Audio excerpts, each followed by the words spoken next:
we're constantly being asked for seafood recipes, and this is a great recipe specifically for summer involving salmon. I love salmon. I eat a couple of times a week, and this is a very easy way to get fish on the grill. Sometimes people are a little bit nervous about grilling fish, and we've got a nice built-in layer of protection and flavor that makes this recipe super, super easy. It's cedar plank salmon, and all I have is a portion of salmon on a cedar plank that's been soaked for about an hour in water, and this is untreated cedar. It's got great flavor. You can actually smell it.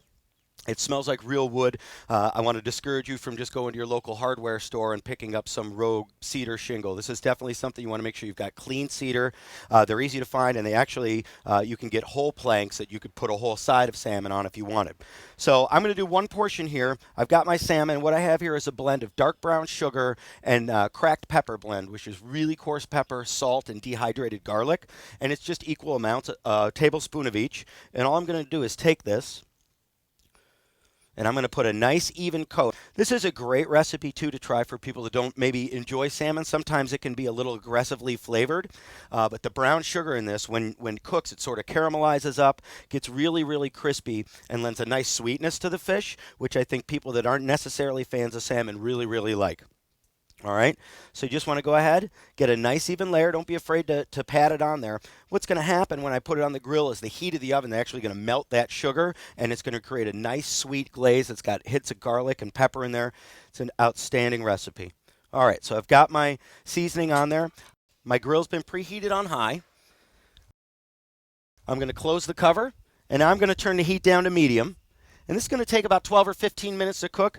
You don't really have to do anything. Every now and then you might want to come back and check just to make sure. The idea here is that the plank is actually supposed to burn a little bit, and that creates a little bit of smokiness for the salmon. So that's all part of the flavor. It's always a good idea to have a spray bottle full of water around just in case. You can go back, check it maybe halfway through.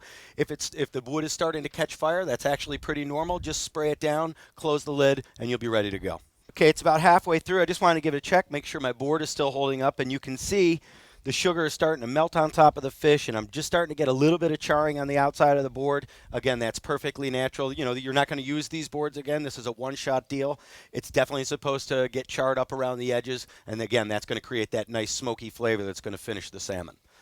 Okay, so it's been about 12 minutes. I'm ready to check my salmon, so I've got a digital instant read thermometer. I just want to take a peek here.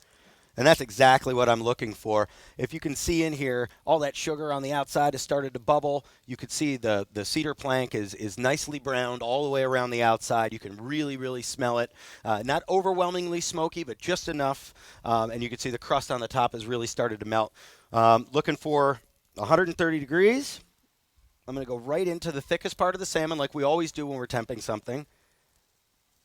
Take a peek, and that's exactly where we need to be, which is great. So I'll just take my spatula. Sometimes a combination of spatula and tongs makes it a little simpler because this board is hot. All right, so I let the fish rest for a couple of minutes. Now we're ready to simply take it to the plate. Got a nice thin spatula here. And again, you want to be careful.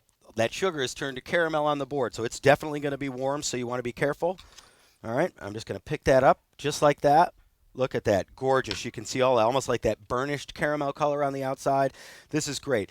Great combinations of flavor. Salmon's a fairly fatty fish, so you've got some sweetness from the brown sugar. You got a little spice from the coarse pepper. It's sweet. It's salty. It's great. All the flavors really make sense. And for me, salmon and horseradish is just such a natural pairing.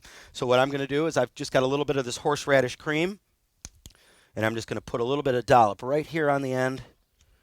Kind of let it run off the fish, and then people can sort of drag a piece in as they want. This is a perfect summer dish. Cedar plank salmon. Couldn't be easier. Try it at home.